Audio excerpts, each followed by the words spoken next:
واتل عليهم نبأ إبراهيم إذ قال لأبيه وقومه ما تعبدون قالوا نعبد أصناما فنظل لها عاكفين قال هل يسمعونكم إذ تدعون أو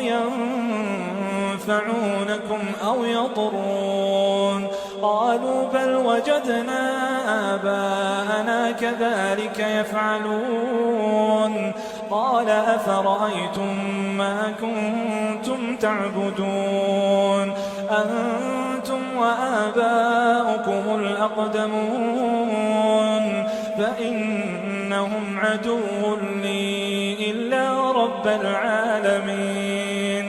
الذي خلقني فهو يهدين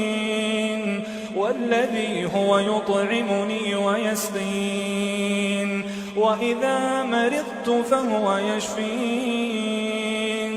والذي يميتني ثم يحيين والذي أطمع أن يغفر لي خطيئتي يوم الدين رب هب لي حكما وألحقني بالصالحين واجعل لي لسان صدق في الآخرين واجعل لي من ورثة جنة النعيم واغفر لأبي إنه كان من الضالين ولا تخزني يوم يبعثون يوم لا ينفع مال ولا بنون إلا من أتى الله بقلب سليم وأزلفت الجنة للمتقين وبرزت الجحيم للغاوين وقيل لهم أين ما كنتم تعبدون من دون الله